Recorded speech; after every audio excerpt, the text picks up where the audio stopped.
here tonight who would like to speak through me. After a night of ghost stories takes an unexpected turn, Sam. everything changes. He was just feeling out of sorts. That something was off. And the dead are summoned back to life. The paranormal is not all fun and games. It can be deadly serious. Every hair on my body stood up because you're in the presence of something dangerous. The living must fight to survive. I thought that I was about to die. I was preparing to die. In America, there is real evil. It lurks in the darkest shadows and in our most ordinary towns. Between the worlds we see Someone's in my room. and the things we fear, there are doors. When they are opened, nightmares become reality.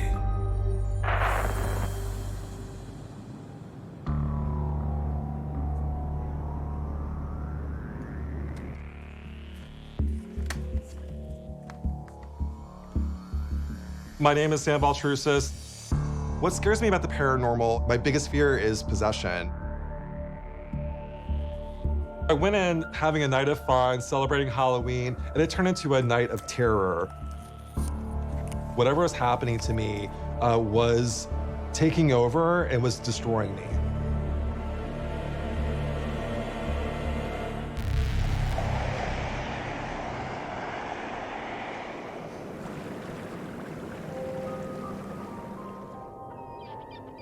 Salem, Massachusetts, is a city deeply invested in its rich, paranormal history.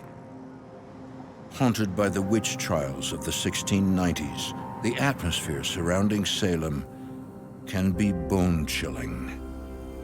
Salem, Massachusetts is probably the most haunted city in America. You can feel it bubbling beneath the surface. And few know Salem's history better than paranormal researcher and author Sam Baltrusis. I've written 10 historical-based ghost books. So I'm a historian first, and then the paranormal stuff was secondary. In October of 2016, Sam is hired by a local historical society to perform in a Halloween benefit party held at a nearby mansion, the Pierce Farm at Witch Hill. My job was to tell a ghost story. It was like a theatrical performance, and I was supposed to be a certain character. They didn't tell me what character to do. They said, we want you to tell a ghost story. We want it to be really creepy.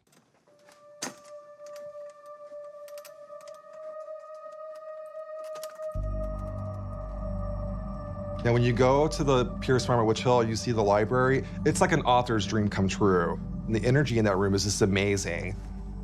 That night, Sam's friend Mike also takes part in the presentation. Thank you so much for your help with this. You're a good friend. Of course, of course. So this is your room for the night, huh? This is our room for the night. You're handling the special effects, and that's an important job. Right.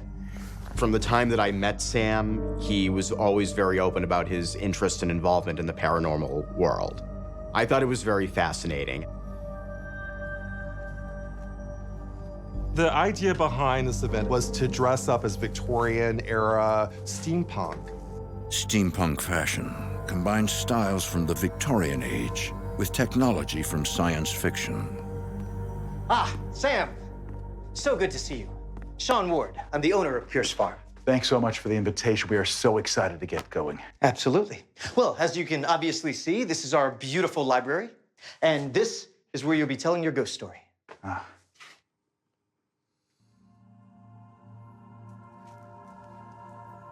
Actually, in the 1690s, Mary Easty, one of the accused Salem witches, was arrested on this very property. And this is Benjamin Crowninshield. He was the Secretary of the Navy and built this mansion. Crowninshields were a very prominent family in Salem in the early 1800s. They had a shipping business. Benjamin Crown and Shield built the original mansion.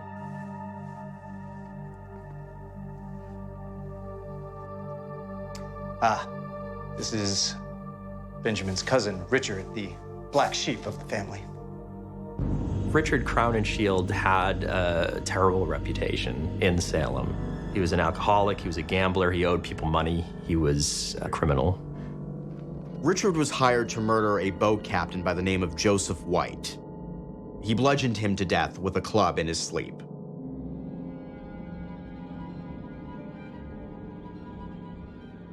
Richard Crowninshield.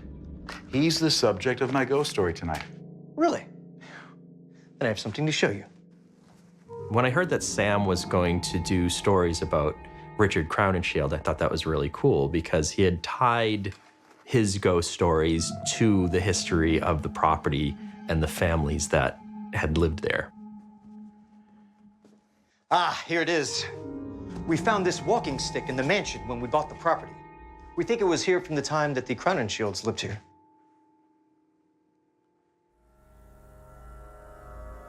When I touched the stick, I actually felt the energy associated with that stick and who owned that stick. So I felt like I was being transported back to the 1800s. Could I use this in my show tonight? Of course. Have fun scaring everyone tonight. Yeah. Sam was a great fit for telling ghost stories at Pierce Farm. You could tell that he was really ready to give it his all.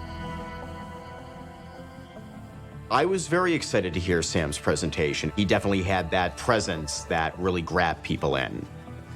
Hey, Sam, how many groups are coming through? We'll have 6, so we're telling the story 6 times. Okay. Oh, during my performance, when I do 3 times, that's your cue for the special effects. My goal that night was to entertain the audience, and it was also to educate them about history.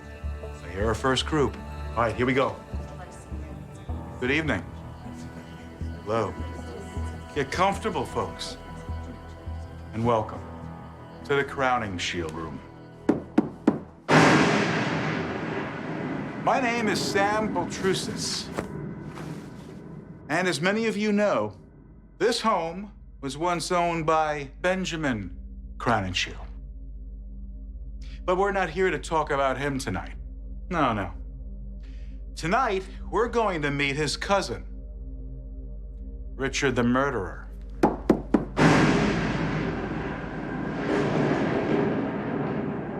On the night of April 6, 1830, a night with a full moon,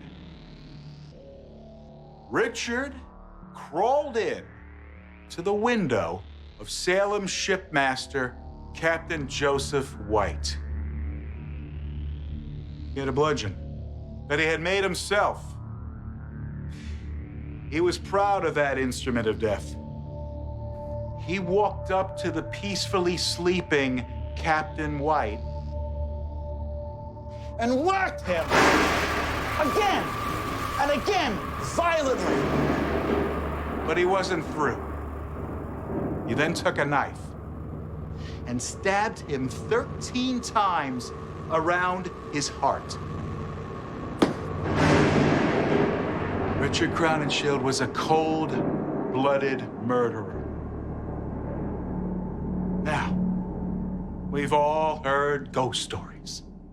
But the real question is, have you ever seen or talked to a ghost? I talked about this story with Richard Crowninshield, and then I talked about the murder of Captain Joseph White, and then things started getting dark really fast.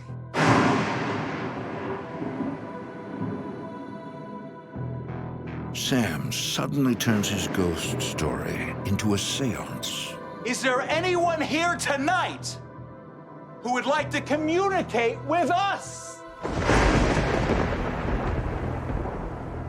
Is there anyone who I will give permission to enter my body who would like to speak through me? I thought I saw somebody walking behind Sam. I thought, we are definitely in the presence of someone here. Is there anyone who can come forward now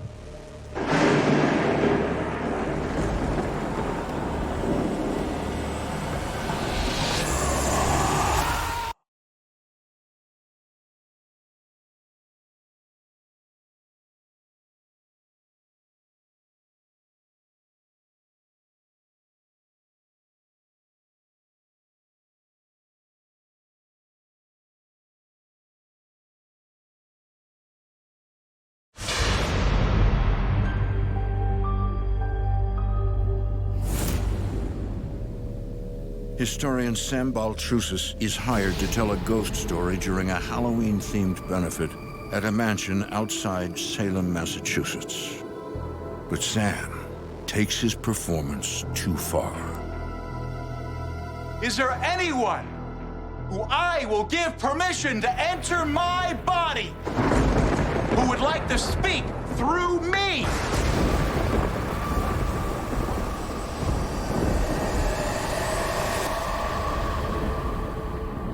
So in the middle of the evening, when I was in the closet door, I thought I saw a figure walk directly behind Sam. Ladies and gentlemen, thank you for coming to the Crown and Shield room tonight. It's been my pleasure to scare you.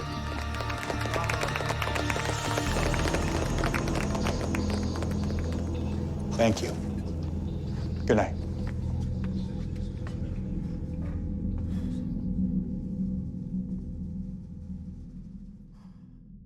What's the matter?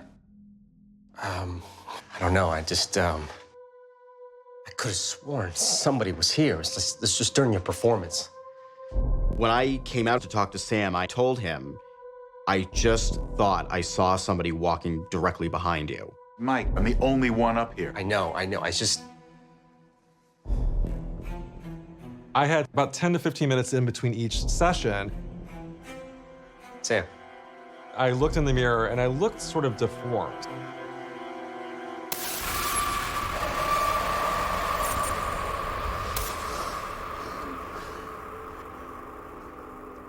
Mike, get your phone, take a picture of me. Quick.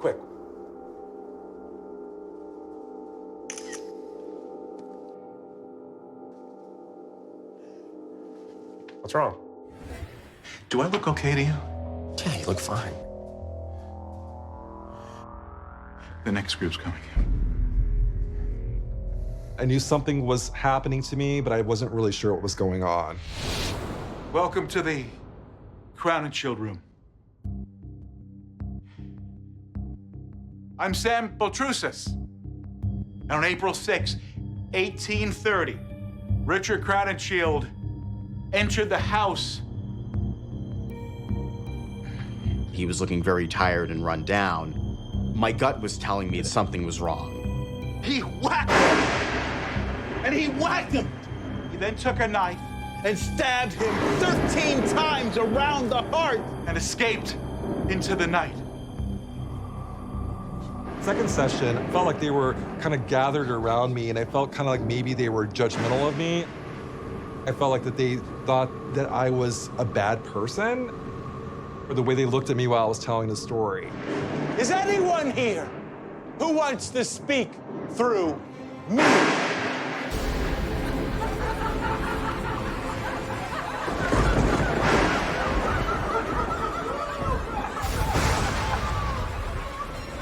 Good night, ladies and gentlemen. Thank you for coming to the Crown and Shield room. Good night. Although Sam's mind is racing, he manages to finish all 6 performances. When all the stories were done, Sam just looked very run down.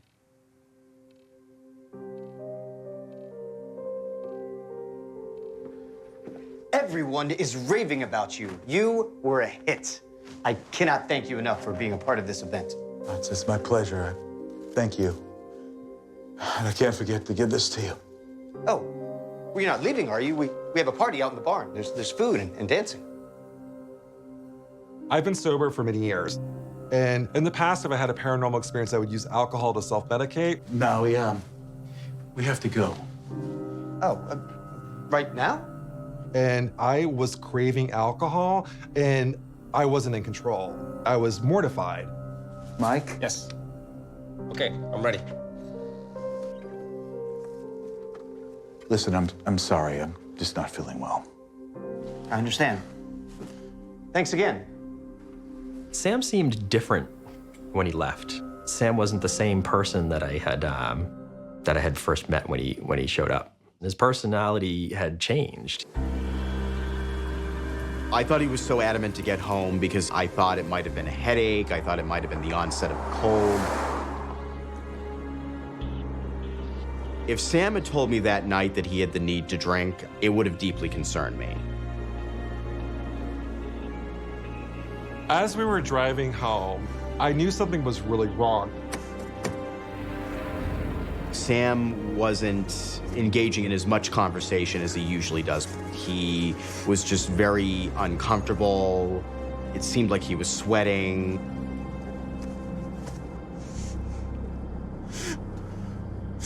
I can tell something's on your mind. It's just the people back at the event, they were laughing at me. They were laughing at me. They made me feel like a freak at a freak show. Sam, I don't know why you think like that. I didn't see any of that. I was reassuring him that he did a great job and that his storytelling was totally top-notch.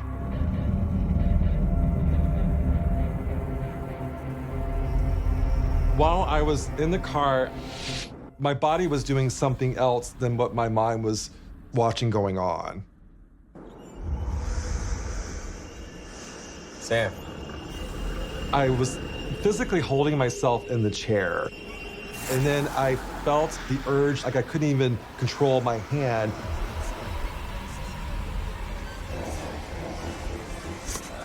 Sam. Man, you scare me, man. What are you doing?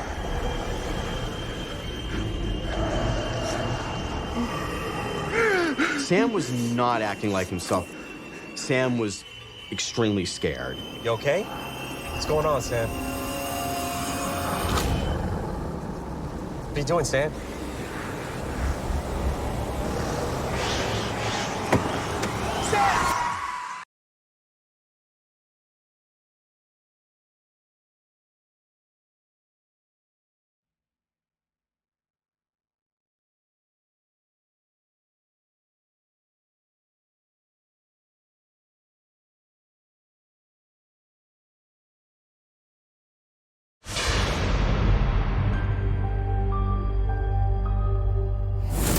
Is there anyone who would like to speak through me?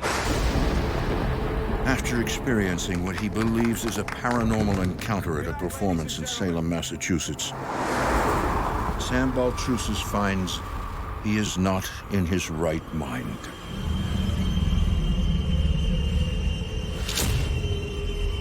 What are you doing, Sam? My hand was moving up to unlock the door, but I wasn't doing it.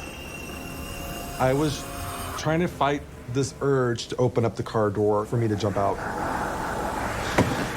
Sam! What the hell are you doing? What's wrong with you? I don't know. I cannot imagine Sam ever opening the car door while the car was in motion. That terrified me beyond belief. I just want to go home. Okay.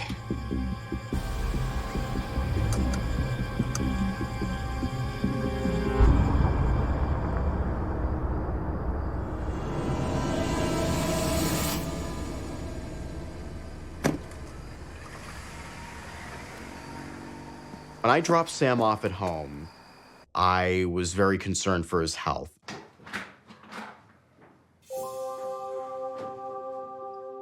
Sam told me that he felt extremely tired, malaised, and that he couldn't wait to get back to his bed.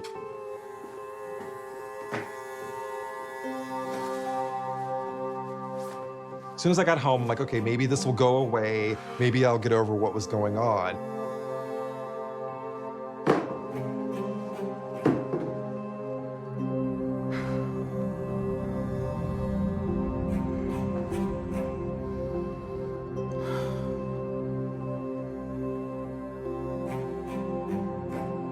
I tried to go to bed multiple times, but then I wasn't sure if I was sleeping or blacking out.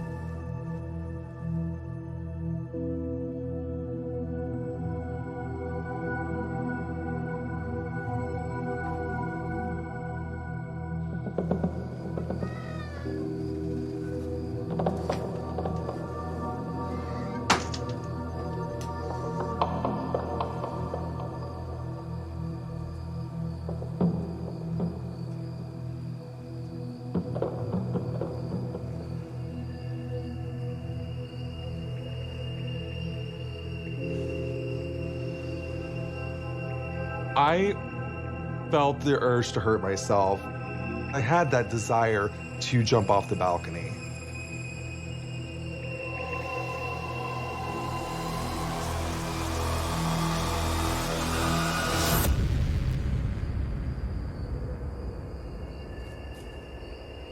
I was able to kind of come out of what I was doing while I was standing at the balcony. That's when I started really questioning what's going on. I was not in control of my physical body. That was terrifying.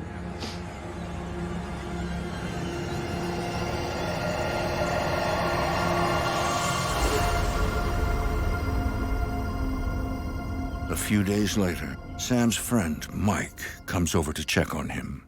After I dropped him off at home on that Sunday night, there was at least a full day, where I was worried about him completely.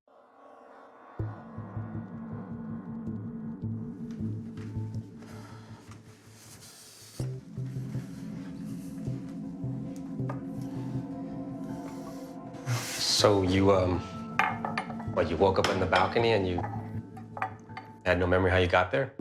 Yeah. It was like I was sleepwalking or something, you know, and I had this urge to just climb over the railing. Look, I know this sounds crazy, right? Like, I'm worried about you, Sam. You don't answer my calls, my texts. No one has seen you since the benefit. You haven't had a drink, right? No! No, I have not! Hey, okay. One of the biggest issues with people who are former alcoholics is isolation, and he was concerned because I was isolating.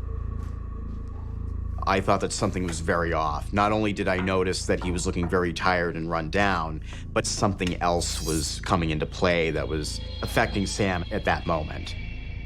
Sam finds himself having dark thoughts.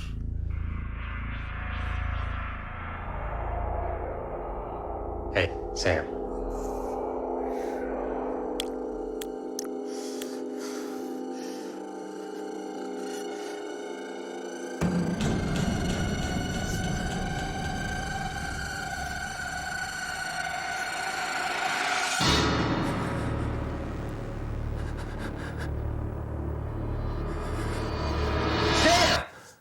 It was in a very sick way, and it's hard for me to even talk about it because it was these thoughts of hurting other people.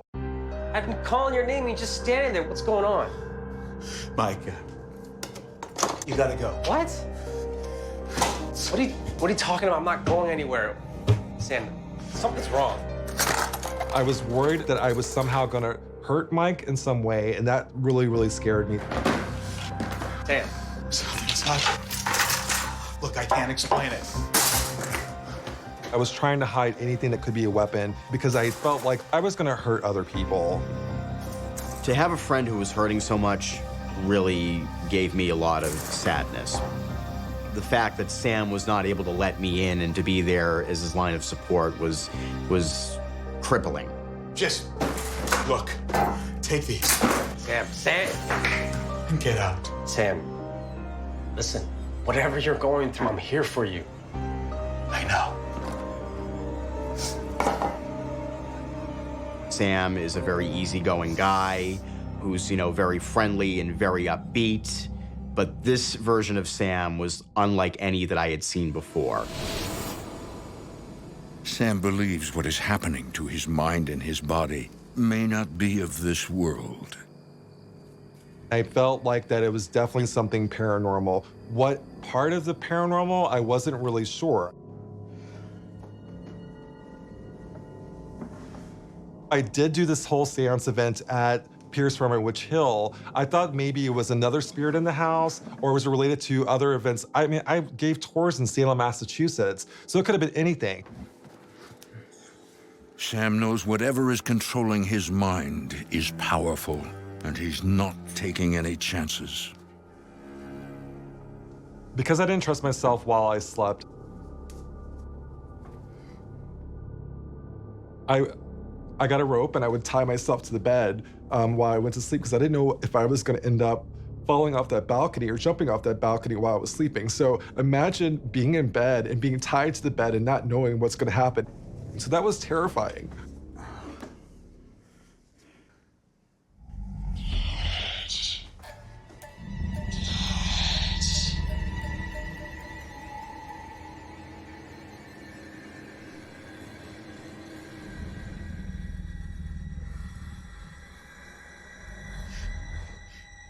If any spirit or entity has somehow entered my home, you're not welcome here.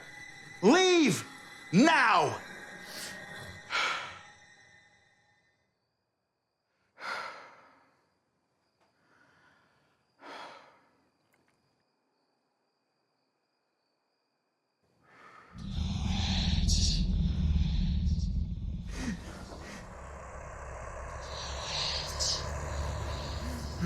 It came very clear the entity was saying, do it, do it. I thought do it meant for me to kill myself.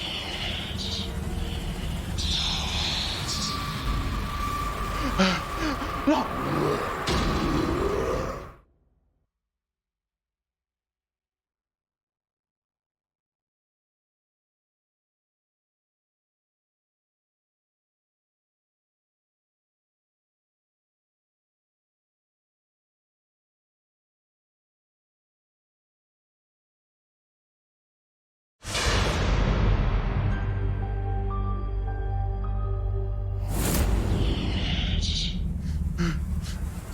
Author Sam Baltrusis believes he is being stalked by something paranormal.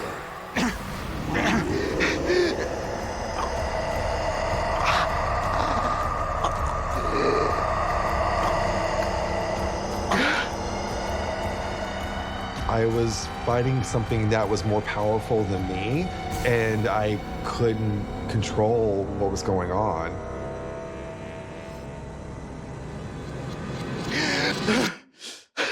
I was thinking, maybe I'm possessed. What was going through my mind at this moment is I need help, and I don't know what to do.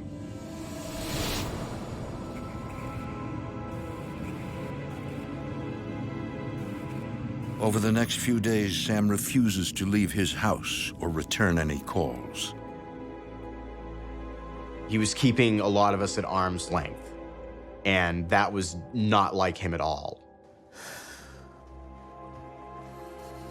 Every day was getting worse and worse. I wasn't sleeping, I wasn't eating. My mind was chaotic. My friends would call and I would not respond to them.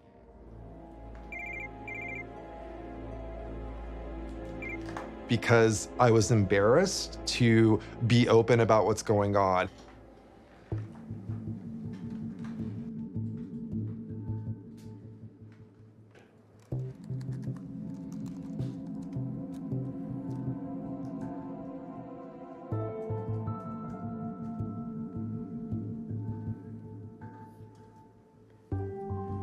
The scariest thing about this is that I didn't have control and that something else was in control of my body.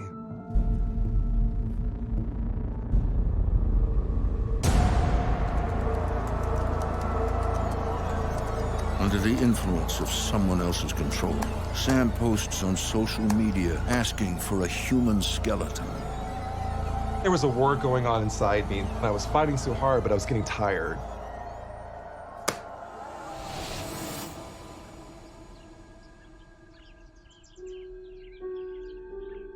I became worried about Sam because he was posting some really strange things on social media. I decided I really needed to talk to him. I was worried about him. Sam, open the door! It's now been a week since the Halloween benefit. Sam still hasn't left his house. Open the door! Now!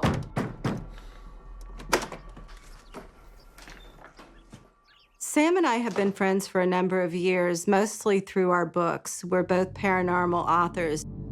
Sam. Sam and I often put ourselves in the line of fire. We go to the most haunted locations, the most severe hauntings, because we're trying to document it. So it can be quite dangerous for us. And I wondered if Sam had had some kind of attachment, if something had followed him home. Hey, we've all been trying to call you. What's going on?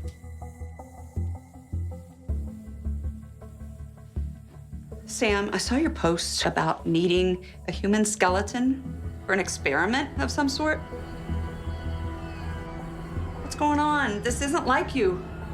I was getting to the point where I was completely blacking out and I have no memory whatsoever what was going on. So I was trying to remember what I did while I was out. I was so afraid that my window of being conscious was getting smaller and smaller. Sam,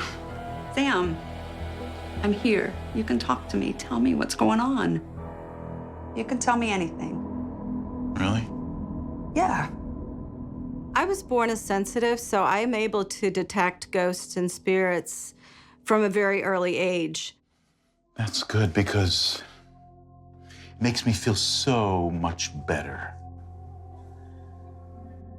Did you care? Oh, bye-bye, Joni. I believe that Sam had a very bad negative attachment.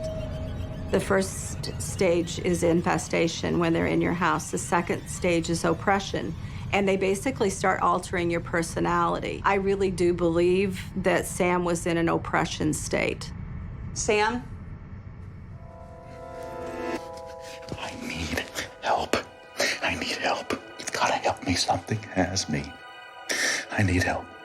I'm gonna go get you help right now, I promise.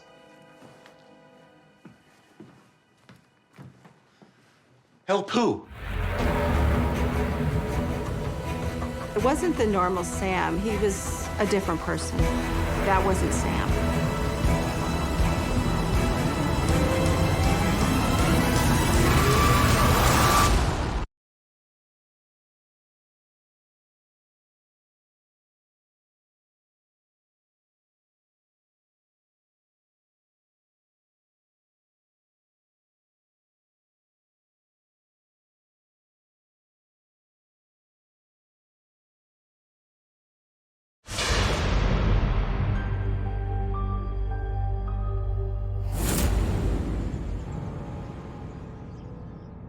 Help who? Sam Baltrusis is struggling to regain control of his mind and body. He believes he is being possessed by something evil.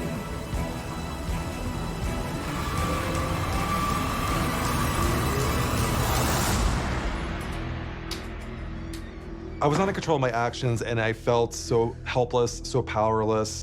I felt like not living would be better than what I was going through. Sam's friend, Joni, reaches out to the only person she knows can help him, a shaman named Michael Robichaud. I knew Sam needed help, and things were only going to get worse as time progressed. At that point, I knew we needed to reach out to Michael.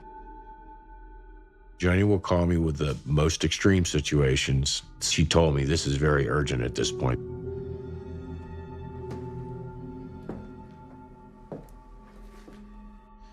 What exactly is a shaman? I heal people, like yourself. But instead of working with medicine, I communicate with the spiritual side of things. A shaman is a Native American, what they would call a medicine man. A shaman brings in positive energy and dispels negative energy. I spiritually cleanse people and remove negative entities from people's houses and from attachments to them personally and physically. May I?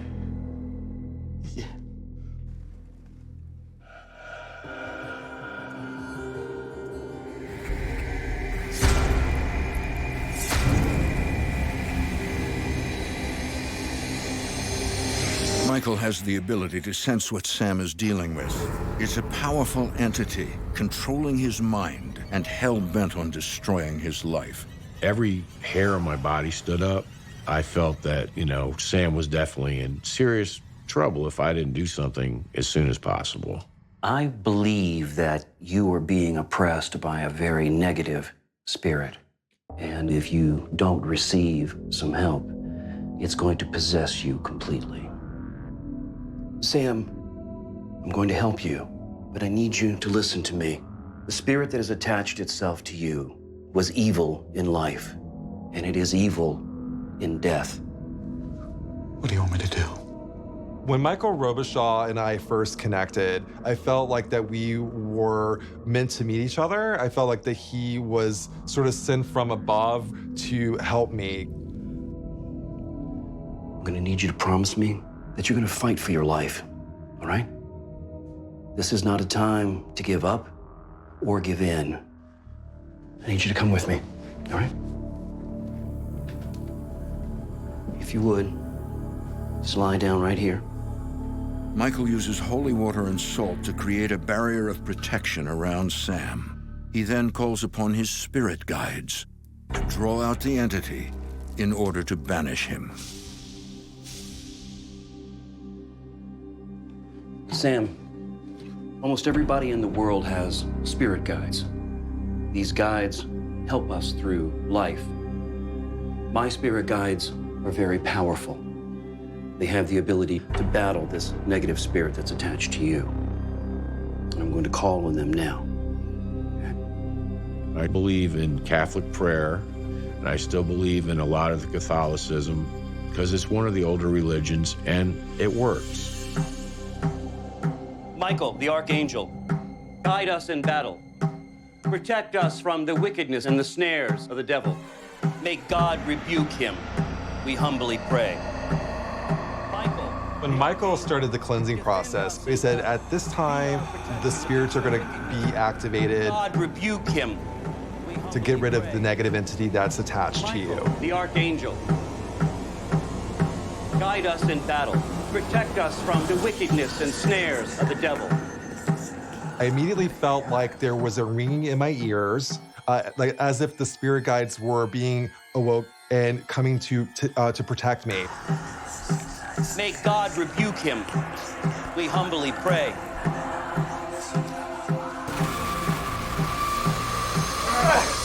Michael, the Archangel, defend us in battle.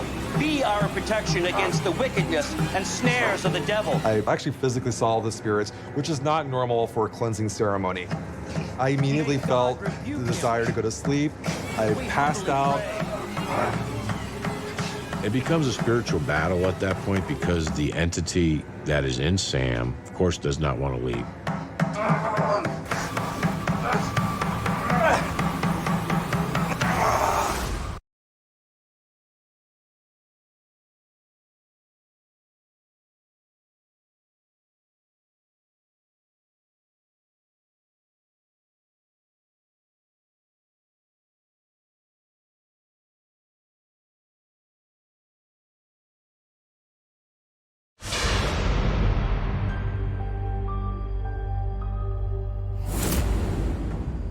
Shaman Michael Robichaud is calling upon spirit guides to free Sam Baltrusis from an evil entity. May God rebuke him, we humbly pray.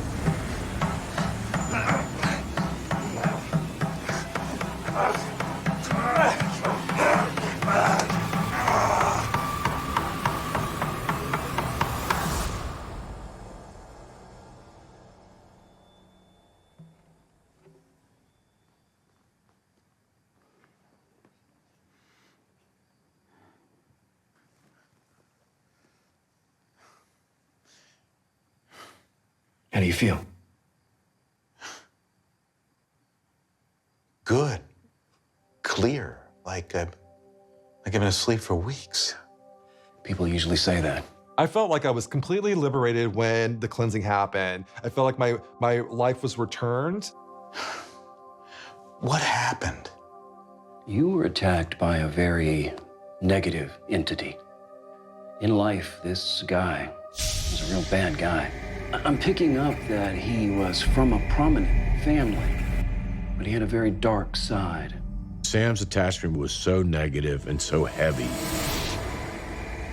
It wasn't a demon, it definitely was a human. I knew it had committed heinous crimes previous to its death.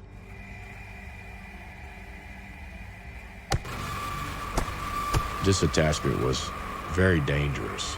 He murdered someone and actually went to jail for it. Yes. And he was hanged. Oh my God. There was a moment of like, oh my gosh, this may be Richard Crowninshield. Wait, you know who the negative spirit was? Richard Crowninshield. You described him perfectly. I was doing a presentation, a ghost story, and I invited him into my body to speak through me. Sam, you have to protect yourself. Sam made a mistake by doing that. You're spiritually opening the gates to a negative spirit because they're the ones that are waiting to suck your energy out of you and find other ways of creating havoc in your life. Don't ever do that again. I believe Sam learned that becoming a conduit was a valuable lesson learned, that you should not do that ever, and if you do, this is what's going to happen. Believe me, I've learned my lesson. Good. Michael, thank you. Thank you for my life.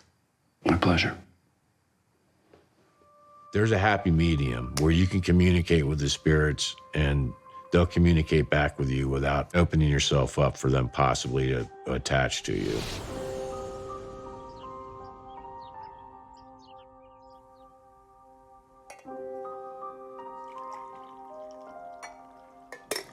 Want some sugar, Mike?